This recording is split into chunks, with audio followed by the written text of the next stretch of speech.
Afternoon everyone. তো আমাদের আজকের দলগত আলোচনার বিষয় হচ্ছে যে সেরিব্রাল পালসি কী এবং তার সংজ্ঞা, তার শ্রেণীবিভাগ, তার কারণ এবং সেই সেরিব্রাল পালসি কীভাবে দূর করা যায় সেই সম্পর্কে আমাদের দলগত আলোচনার বিষয়। তো সেই দলগত আলোচনার থেকে আমার আলোচনার বিষয় হচ্ছে যে সেরিব্রাল পালসি কী এবং এই সেরিব্রাল পালসির সংজ্ঞা এবং তার বৈশিষ্ট্যসমূহ। তো প্রথমে আমি বলি যে এই সেরিব্রাল পালসি কী। তো সেরিব্রাল পালসি হচ্ছে এমন একটা অপ্রগতিশীল যেটা ডিসঅর্ডার, যেটা আমাদের যে ব্রেন বা আমাদের যে নিউরোমোটর ডিসঅর্ডার আছে তার মধ্যে একটি হচ্ছে সেরিব্রাল পালসি। এই সেরিব্রাল পালসি একটা হচ্ছে কিন্তু বৃহৎ গ্রুপ অফ ক্রনিক পালসিস, অর্থাৎ সেখানে আমাদের বিভিন্ন ধরনের যে পক্ষাঘাত, সেই বিভিন্ন ধরনের পক্ষাঘাতগুলির একটা বৃহৎ এরিয়া হচ্ছে সেরিব্রাল পালসি। এই সেরিব্রাল পালসি হচ্ছে এমন একটা ডিসঅর্ডার যেটা আমাদের সঞ্চালনের ক্ষেত্রে বা আমাদের যে মুভমেন্ট, যে এক জায়গা থেকে আরেক জায়গাতে যাব সেটাকে ব্যাহত করে এবং আমাদের যে ব্রেন ডেভেলপমেন্ট অর্থাৎ মস্তিষ্কের বিকাশকেও কিন্তু ব্যাহত করে থাকে। আর এই সেরিব্রাল পালসি হয় কখন? এই সেরিব্রাল পালসি যে অক্ষমতাটা, সেই অক্ষমতাটা জন্মের 2 থেকে 3 বছরের মধ্যেই হতে পারে। সেটা একটা কিন্তু নন প্রোগ্রেসিভ ব্রেন ডিসঅর্ডার, যেটা আমাদের মস্তিষ্ককে বা আমাদের বুদ্ধিকে বিকশিত হতে কিন্তু দেয় না। এর মিনিং হচ্ছে কি? এর মানে হচ্ছে, এর অর্থ যে brain damage does not continue to worsen throughout life. যদি আমাদের মস্তিষ্ক এরকমভাবে যদি আমাদের জীবনে ব্যাহত হয় তাহলে আমাদের জীবনকে কিন্তু ভালো জায়গাতে একটা পৌঁছতে দেবে না। তাহলে এই যাদের সেরিব্রাল পালসি থাকে তাদের জীবনটা কিন্তু একটু জটিলই হয়। এখানে দেখো কয়েকটি ছবি দেওয়া আছে সেরিব্রাল পালসি কী কী ধরনের হয়। হ্যাঁ, এখানে দেখো ধরে ধরে হাঁটাচ্ছে, সে একজন বসে আছে, তার কোনো অঙ্গভঙ্গিমা কেমন। এরপর হচ্ছে সংজ্ঞা। তো উইলিয়াম জন লিটিলের মত অনুযায়ী সেরিব্রাল পালসি হচ্ছে একটা এমন ধরনের অক্ষমতা যেটা আমাদের যে গেস্টার, পশ্চার অর্থাৎ আমাদের অঙ্গভঙ্গির বিভিন্ন ধরনের কিন্তু কারণ হতে পারে। যেটা ইমেচিউর ব্রেন, অর্থাৎ তার ফলে আমাদের যে অপ্রগতিশীল বা যেটা আমাদের মস্তিষ্ক বিকাশ না হওয়ার ফলে হতে পারে। এবং সেটা হয় কখন? তিনি বলছেন তার মত অনুযায়ী সেটা হচ্ছে আমাদের জন্মগ্রহণের পূর্বেও হতে পারে বা জন্মগ্রহণের সময়ও হতে পারে বা জন্মের মুহূর্তের হয়তো 2-1 বছরের মধ্যেই হতে পারে। সেটা কার মত অনুযায়ী হচ্ছে? সেটা হচ্ছে উইলিয়াম জন লিটিল। তার মত অনুযায়ী আমি বলতে পারি যে এই সেরিব্রাল পালসিটা একটা আমাদের জন্মগত রোগও হতে পারে বা সেটা জন্মের পর মুহূর্তে জনিত অক্ষমতা হতে পারে, বা যখন আমরা জন্মগ্রহণ করি হয়তো হসপিটালে কোনো অস্ত্রাঘাত হয়েছে বা সঠিকভাবে যদি মা বাচ্চা প্রসব করতে না পারে তার ফলেও হতে পারে এই সেরিব্রাল পালসি অক্ষমতা। ফ্রয়েড কী বলছেন? ফ্রয়েড বলছেন যে cerebral palsy of A results from abnormal brain, অর্থাৎ যদি আমাদের অস্বাভাবিক যদি মস্তিষ্ক থাকে বা যদি আমাদের মস্তিষ্কের বিকাশ সঠিকভাবে না হয় তাহলে কিন্তু তার ফল হিসাবে সেরিব্রাল পালসি হতে পারে। ডিউরিং প্রেগনেন্সি, সেটা প্রেগনেন্সি অবস্থাতে হতে পারে। আবার সেটা rather then only from birth injury, অথবা এই যে ঘটনাটা আমি হসপিটালে বললাম সেই ঘটনাটা তিনি বলছেন যে জন্মগ্রহণের সময় কোনো কিছু আঘাতজনিত কারণে সেরিব্রাল পালসি হয়ে থাকে। আবার আমাদের বিশ্ব স্বাস্থ্য সংস্থা যাকে বলছি আমরা ওয়ার্ল্ড হেলথ অর্গানাইজেশন এর মত অনুযায়ী হচ্ছে cerebral palsy is a life long condition affecting movement and posture, অর্থাৎ আমাদের এই এর মত অনুযায়ী সেরিব্রাল পালসি হচ্ছে একটা জীবনব্যাপী একটা অবস্থা যেটা আমাদের হাঁটা চলাতে, আমাদের ভঙ্গিমাতে কিন্তু প্রভাব ফেলে। সেটা কি? Due to non progressive damage, সেই ড্যামেজটা কিন্তু অপ্রগতিশীল to the developing communication brain, অর্থাৎ আমাদের কিন্তু মস্তিষ্ককে কিন্তু ব্যাহত করে তার উন্নতিতে সাহায্য করে না।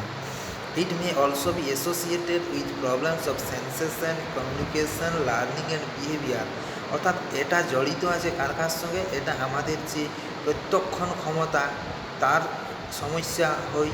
আবার কোনো ব্যক্তির সাথে যোগাযোগ করার ক্ষেত্রেও কিন্তু আমাদের এই সেরিব্রাল পালসির সমস্যা হিসেবে দাঁড়ায়। আবার আমাদের সঠিকভাবে আমরা কিন্তু শিখতেও পারি না। যে সমস্ত ছেলেমেয়েদের সেরিব্রাল পালসিজনিত অক্ষমতা আছে তারা কিন্তু সঠিকভাবে তাদের শেখানো হয় না, আবার আচরণেরও কিন্তু পরিবর্তন সঠিকভাবে হয় না, অর্থাৎ কাঙ্ক্ষিত আচরণ কিন্তু হয় না। এরপরে হচ্ছে যে কী কী বৈশিষ্ট্য রয়েছে সেরিব্রাল পালসি।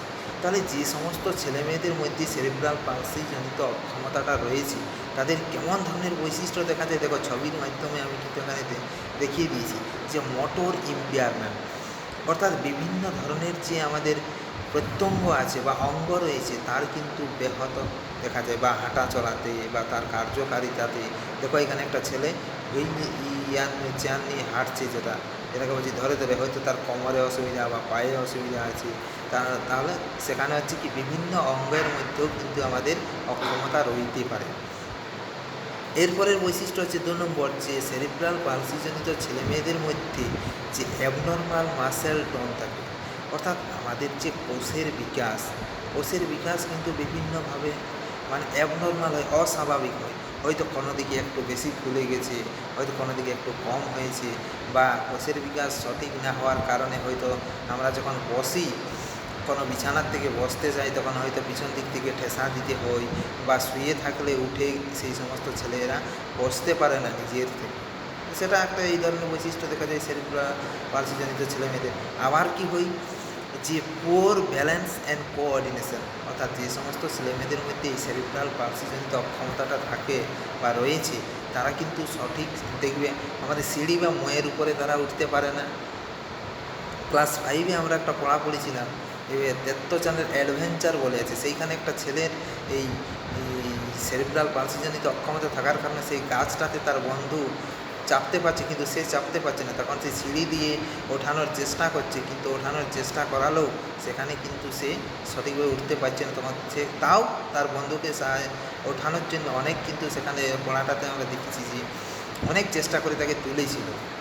সেই ছেলেটার মধ্যেও সেরিব্রাল, তাহলে এই অক্ষমতাজনিত যদি কোনো ছেলেমেয়ে থাকে তাহলে তারা কোনো ময়ের মাধ্যমে চলতে পারে না, বা কোনো সরু রাস্তাতে বা সরু উঁচু রাস্তাতে তারা কিন্তু হাঁটতে পারে না, কারণ শারীরিকভাবে তারা সেই রকমভাবে সক্ষম থাকে না। আর কি বৈশিষ্ট্য? 4 নম্বর হচ্ছে অ্যাবনর্মাল পশ্চার, অর্থাৎ এমন ভঙ্গিমা করবে, দেখো চেয়ারটাতে বসে আছে কিন্তু এমন ভাবছে যেন কান্না করছে, বা তার মনের মধ্যে যেন কত দুঃখ কষ্ট আছে, অর্থাৎ সে সোজা হয়ে বসে থাকতে পারে, মানে ভঙ্গিমাগুলোও কিন্তু অস্বাভাবিক হয়। একজন স্বাভাবিক মানুষের মতো এই সেরিব্রাল পালসিজনিত ছেলেমেয়েদের ভঙ্গিমাগুলো থাকে না। আবার হচ্ছে যে ইনভলেন্টারি মুভমেন্ট, অর্থাৎ এমন তারা মানে মুভমেন্ট করে যে হয়তো হাঁ করে তাকিয়ে আছে তো তাকিয়েই আছে, বা হাতগুলো কোঁকড়ানো আছে তো হাতগুলো কোঁকড়ানোই আছে, সেটা অস্বাভাবিক হয়। সেটা মানে এইদিকে তো এইদিকে, ডান দিকে তো ডান দিকে, সামনে তো সামনে ঝুঁকে ওইভাবেই তারা থেকে যায়, তাহলে তারা কিন্তু নিজেরা বুঝতে পারে না, অর্থাৎ যে আমি কি করছি বা কোন দিকে হেলে আছি না সোজা হয়ে আছি, এই ঘটনাটা তাদের মধ্যে থাকছে না। মুভমেন্টটা হয় ইনভলেন্টারি, অর্থাৎ বুঝতেই পারে না, যে খুশি খেয়াল খুশি মতো তারা হেলে যায়। আবার কি কি বৈশিষ্ট্য আছে, এই যে যাদের মধ্যে সেরিব্রাল পালসি জনিত অক্ষমতা রয়েছে তাদের মধ্যে কিন্তু ডিলেড ডেভেলপমেন্ট ঘটে, অর্থাৎ বিকাশ খুব দ্রুত হয় না, একদম কিন্তু স্লোলি ঘটে। অর্থাৎ সেরিব্রাল পালসি জনিত হয়তো তাদের যে সমস্ত ছেলেমেয়েদের মধ্যে আছে, তারা দেখবে যে তারা কিন্তু হাঁটা চলাতে দেখবে আমাদের যেরকম বয়সে হয়তো 2.5 বছর 3 বছরের মধ্যে একটু একটু করে হাঁটতে পারে, কিন্তু তারা হাঁটতেও পারে না, হামাগুড়ি দিচ্ছে। দেখবে তাদের যেরকমভাবে হাঁটা চলাতে বিকাশ ঘটছে না, তাদের বৌদ্ধিক বিকাশও ঘটছে না, তাদের সামাজিক বিকাশও ঘটছে না, তাদের বাক্ষবিক বিকাশও ঘটছে না। তাহলে তাদের বিকাশ, যে আমাদের সমস্ত যে সর্বাঙ্গীন বিকাশ ছেলেমেয়েদের, সেই সর্বাঙ্গীন বিকাশটা কিন্তু অতি থেকে অতিতর তাদের কিন্তু ধীরে হয় তাদের বিকাশটা। আবার যে সমস্ত ছেলেমেয়েদের মধ্যে সেরিব্রাল পালসিজনিত অক্ষমতা থাকে তাদের মধ্যে স্পিচ অ্যান্ড কমিউনিকেশন প্রবলেম দেখা যায়, অর্থাৎ আমরা যে যোগাযোগ করব সঠিকভাবে তারা কথাবার্তা বলতে পারে না, সঠিকভাবে তারা যোগাযোগ করতে পারে না, তাদেরকে কি বলতে চাইছে, মানে তাদের যেহেতু তাদের সেখানে বৌদ্ধিক বিকাশটা সঠিকভাবে ঘটছে না, তার জন্য তারা কি বলতে চাইছে, তারা কি বলতে চায়, বা তাদেরকে অন্য কোনো ব্যক্তি কি বলতে চাইছে সেটাও তারা কিন্তু বুঝতে পারে না, বা অর্থাৎ বোঝা যাচ্ছে যে যাদের মধ্যে সেরিব্রাল পালসি থাকছে তাদের কিন্তু এই কথা বলা বা যোগাযোগের দক্ষতাও কিন্তু ব্যাহত হয়। আর কি 8 নম্বর হচ্ছে ফিডিং অ্যান্ড সোয়ালিং ডিফিকাল্টিস, অর্থাৎ খাবার খাওয়ার সময় দেখবে চামচে করে খাবার তুমি দিচ্ছ, কিন্তু মুখটা কোন দিকে অন্যদিকে, বা নিজে চামচে তুলে যদি খাবার খায় সে হাতে তুলে কিন্তু দেখবে গালে লাগাচ্ছে বা ঠোঁটে লাগাচ্ছে বা জামাতে লাগাচ্ছে, মানে খাবার খাওয়ানোর সময়ও কিন্তু সঠিকভাবে তারা সঞ্চালন করতে পারে না।